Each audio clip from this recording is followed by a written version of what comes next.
बच्चों, so बेटा let's see the question and the question says at the equilibrium position in the process of adsorption delta H is greater than 0, delta H is equals to T delta S, delta H is greater than T delta S या delta H is less than T delta S। इसके लिए सबसे पहले बेटा हम समझते हैं mechanism क्या होता है हमारा adsorption का। तो I am explaining first of all the mechanism of adsorption over here. अब देखिए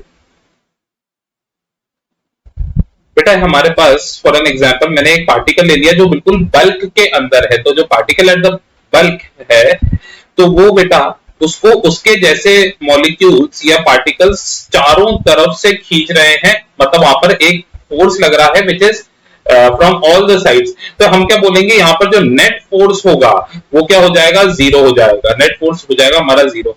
पर बेटा अगर हमारा कोई पार्टिकल है वो सरफेस पर है, तो अगर हमारा पार्टिकल सरफेस पर होता है तो सरफेस पार्टिकल सिर्फ और सिर्फ नीचे ही अट्रैक्ट हुए जा रहे हैं, उसके ऊपर कोई पार्टिकल नहीं है, तो वहां पर हमारा कोई अट्रैक्शन नहीं हो रहा है। ठीक है, जब तक कोई अट्रैक्शन नहीं हो रहा तो वहां पर अनबैलेंस्ड रेसिडुअल फोर्सेस आ जाते हैं और ये क्या करते हैं, इनके कोई ऊपर कोई पार्टिकल्स अगर आ रहे हैं तो ये अपने सरफेस पे उसको खींचते हैं, और जब बेटा अपने सरफेस पर ये खींचता है तो यहाँ पर एडसॉर्प्शन हो जाता है और ये सरफेस पे खींचने के बाद स्टेबल होते हैं और एनर्जी रिलीज हो जाती है। तो डेल्टा एच तो इसका नेगेटिव होता है।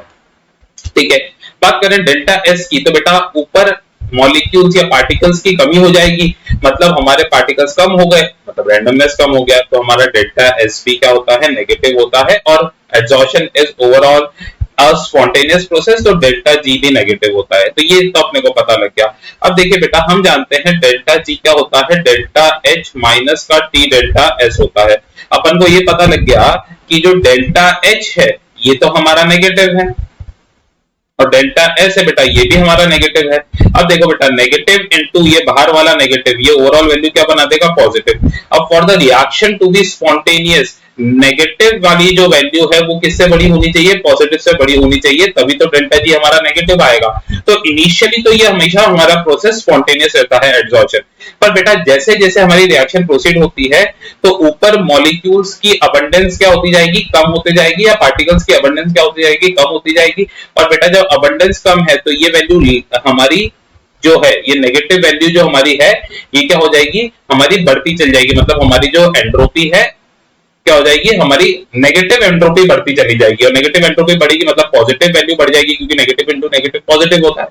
तो ओवरऑल एक समय ऐसा आएगा जब नेगेटिव और पॉजिटिव क्या हो जाएंगे, दोनों इक्वल हो जाएंगे और हम बोलेंगे इक्विलिब्रियम है। मतलब इक्विलिब्रियम कब अटेन होगा, जब डेल्टा एच किसके बराबर हो, टी डेल्टा एस के बराबर हो। तो at equilibrium delta H will be equal to T delta S. So for this the correct answer is option number B. So I hope you understood it well. Best of luck, thank you.